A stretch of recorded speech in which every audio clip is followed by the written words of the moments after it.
Na Band FM, quem ama não esquece.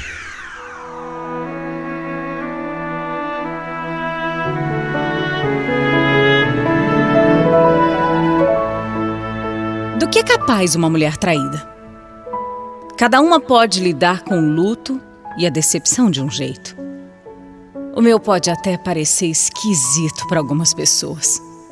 Mas eu garanto que no final, a traição foi uma das melhores coisas que poderia ter me acontecido.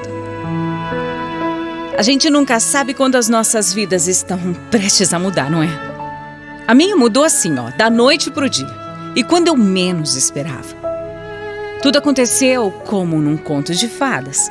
Eu estava no casamento de alguns conhecidos e todo mundo sabe que a tradição dos casamentos é a noiva se atrasar pelo menos um pouquinho. Mas nesse em específico, ela atrasou muito.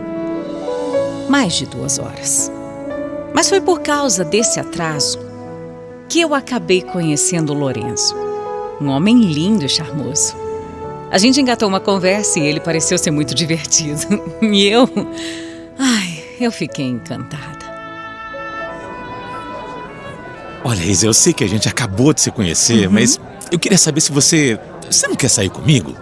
Claro que sim. É só me dizer quando. Então, o que você acha de hoje? Hoje? Depois da cerimônia, claro. Eu sei que é meio estranho, mas eu queria mesmo, de verdade, sair com você. Tá bom, vai, eu topo. Por mim, tá combinadíssimo. Sério? Sério. Jura? Sério. Eu não tô nem acreditando que você aceitou. Olha, eu prometo que o nosso encontro vai ser o melhor encontro da sua vida. Mesmo em cima da hora. Você vai ver. Vai ser ótimo. E foi mesmo. O nosso primeiro encontro foi tão mágico, tão incrível, que depois dele a gente nunca mais se desgrudou. Eu e o Lorenzo namoramos por um tempo, depois casamos e ainda tivemos 3 filhos lindos. Durante essa construção da nossa família, eu acabei abrindo mão da minha carreira profissional para cuidar da nossa casa, cuidar das crianças, tudo isso enquanto meu marido trabalhava.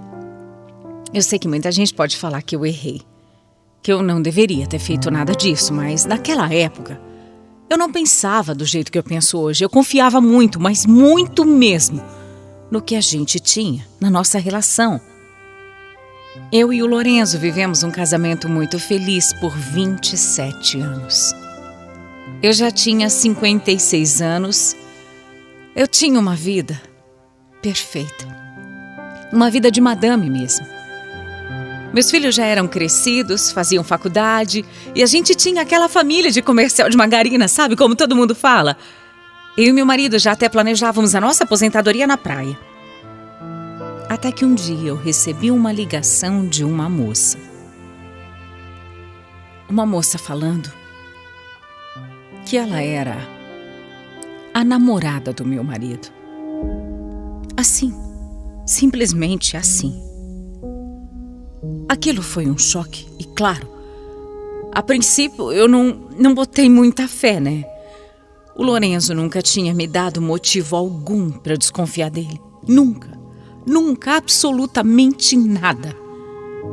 Eu até cheguei a pensar que aquela mulher estava se confundindo, mas ela confirmou que não tinha engano nenhum e que ela era, sim, amante do meu marido. E isso já acontecia há algum tempo. Meu instinto foi simplesmente desligar na cara dela.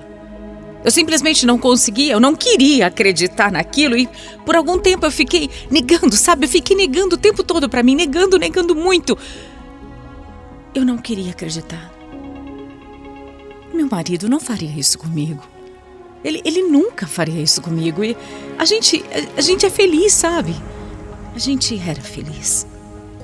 A gente tinha uma vida perfeita. Não, ele não faria isso comigo, não. Só que quando uma coisa assim acontece, não tem jeito. A dúvida é plantada na gente. Por um tempo eu me torturei com aquela pergunta na minha cabeça, mas um dia eu precisei tirar a história limpa. Como é que se pode pensar que eu faria isso com você, Isabel?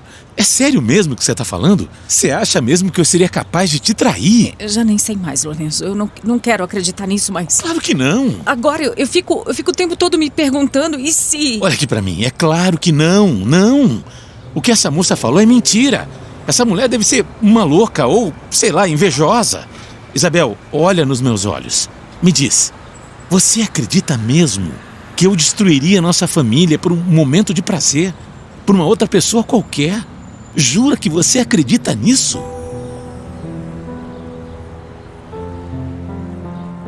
Quando eu perguntei pra ele, ele jurou que era mentira. Só que depois disso, a insegurança começou a bater forte e, junto com ela, uma desconfiança enorme. Eu fiquei tão paranoica que eu cheguei a ter a atitude mais clichê desse mundo. Eu passei a cheirar as camisas do meu marido tentando descobrir alguma coisa. Na verdade, eu morria de medo de confirmar minha suspeita. Ninguém casa pensando em separar e eu realmente não queria me separar dele. Eu amava aquele homem. Mas o meu casamento de conto de fadas ficou estremecido e aí a gente passou a brigar bastante. Até que depois de 8 longos meses, ele acabou assumindo que me traiu. No fundo, eu acho que eu já sabia. Mas ouvir a confissão dele me trouxe um mix de sentimentos que só quem já descobriu uma traição é que consegue entender o que eu tô falando, o que eu senti. Eu fiquei tão triste, tão chocada, tão decepcionada, com raiva. Até culpa eu senti. Culpa por ter sido traída. Culpa pelos erros dele. Muitas vezes, nós mulheres somos assim. A gente tem essa mania de achar que tem culpa de tudo, principalmente tudo de ruim que acontece num casamento. E eu me sentia culpada por ele ter me traído. Me sentia culpada. Mesmo admitindo que tinha me traído, Lourenço disse que eu era a mulher da vida dele.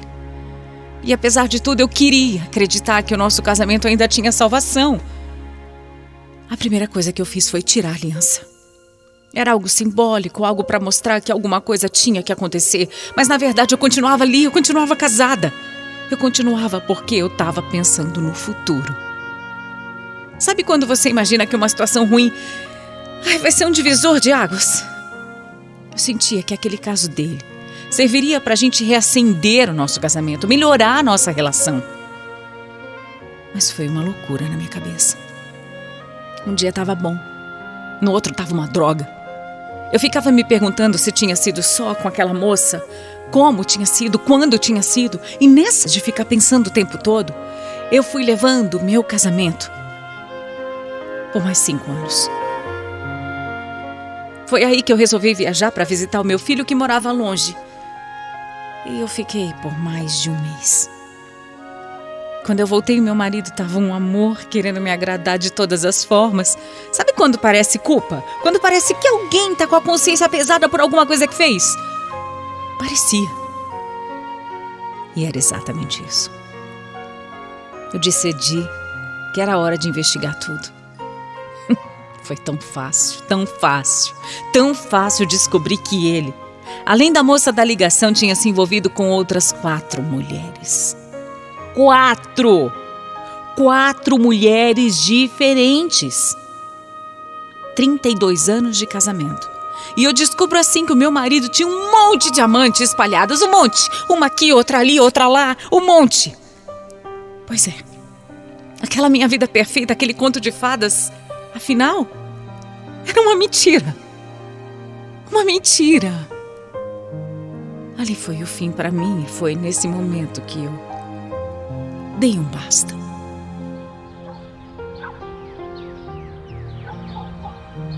Para de brincadeira, Isabel.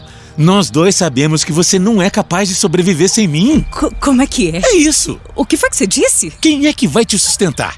Me diz. Você quem? Pode estar de brincadeira. Você passou 32 anos sem trabalhar e agora você está com 60 anos. tudo que a gente tem hoje, tudo que a gente tem nesse casamento é graças a mim. Eu não tô acreditando que eu tô ouvindo isso. Mas é verdade. Se você conseguiu qualquer coisa nessa vida foi porque eu sempre te apoiei. Eu fiquei cuidando da nossa família, eu fiquei cuidando da nossa casa. Eu dei de tudo. Eu fiz de tudo. Dei tudo de mim pra que esse casamento desse certo, mas você foi lá e estragou tudo. Tudo. Olha aqui, você tem certeza mesmo que você quer pôr um fim na nossa história? Você tem certeza? Pensa bem, hein?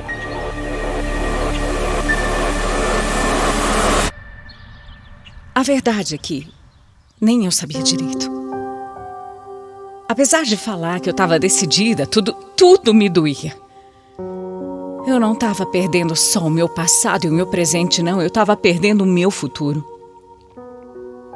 Aquele futuro maravilhoso que a gente já tinha planejado, né? Mas a humilhação de ser traída àquela altura, depois de tantos anos juntos, era demais. Tudo era demais, a dor era demais, a vergonha era demais. Ainda mais numa cidade pequena como essa que a gente morava e que todo mundo conhecia todo mundo. Eu não queria ter que encarar as pessoas do nosso meio, sabe? Perguntando por ele, querendo saber o que tinha acontecido entre a gente. E sabe o que é pior? Todo mundo sabia. Quando a gente se separou, começaram a pipocar as histórias. Não sei quem tinha visto ele com outra no restaurante, outro tinha visto no avião. Qual era a intenção disso? Se não tinham me contado antes, não deveriam contar depois, não é? Isso só me humilhava mais. Foi um processo difícil e doloroso. Mas para recomeçar eu percebi que eu precisava, antes de qualquer coisa, sair dali. Eu precisava ir embora para não surtar. Em menos de 15 dias eu já tinha procurado uma advogada para começar a resolver o divórcio e já tinha me mudado até para São Paulo. Onde eu pensei, que poderia pelo menos sofrer e chorar no anonimato. Logo eu arrumei um emprego que nem era para me sustentar. Era mais para poder me manter ocupada, sabe? Trabalhar me forçava a sair de casa, sair, me arrumar, me cuidar, porque se dependesse da minha real vontade, eu só ficaria dentro de casa de pijama, sofrendo, pensando que minha vida tinha acabado. Mas mesmo me esforçando para seguir em frente, eu me sentia chata. Tão chata que nem eu aguentava mais. Foi aí que na frente do espelho resolvi mudar. Eu não podia aceitar isso. Não podia aceitar isso de estar velha demais para aproveitar a vida, para viver, nada disso. Naquela época não tinha esses aplicativos de namoro, mas eu achei um site de relacionamento e apesar de estar bem desconfiada, pensei que não devia nada para ninguém e que valia a pena tentar. Eu nem achei que alguma coisa fosse realmente acontecer. Mas quando eu coloquei no meu perfil que eu não estava atrás de relacionamento sério e sim de um amigante, ou seja, uma mistura de amigo com ficante, nossa, choveu de gente me procurando. Choveu.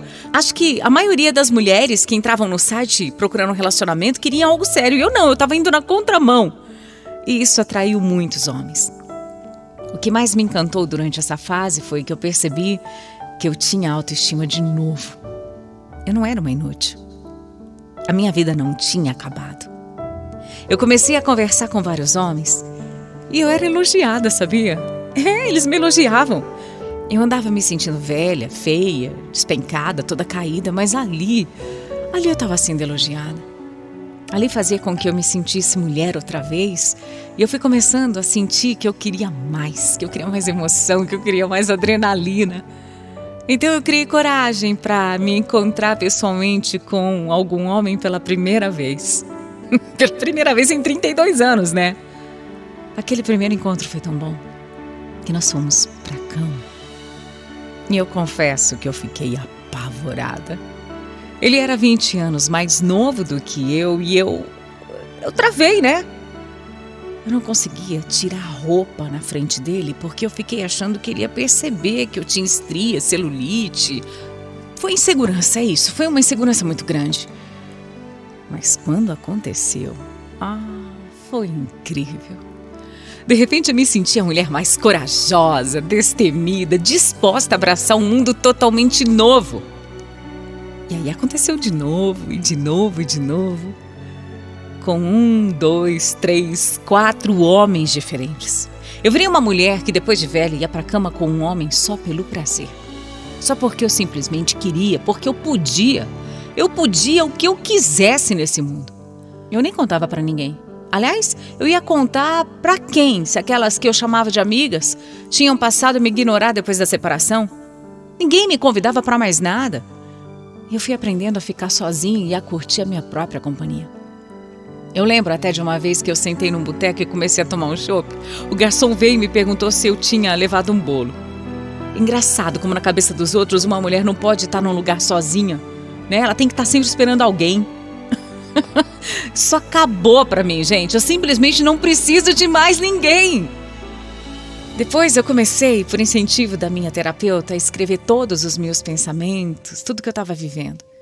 Eu escrevia sobre tudo e sobre os homens com quem eu saía naquela nova fase. Eu já tinha me encontrado com 15 homens diferentes quando meu filho me perguntou se eu não gostaria de escrever um livro sobre essas experiências. Daí veio a ideia, veio a vontade de ter um homem para cada ano em que eu fui casada. 32 anos de casamento.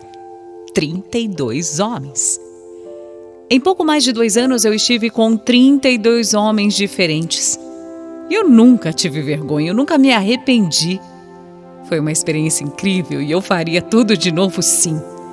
Eu me descobri e me permiti viver coisas que eu nunca teria vivido se eu estivesse casada. Hoje eu posso dizer que eu sou uma mulher completamente independente, realizada.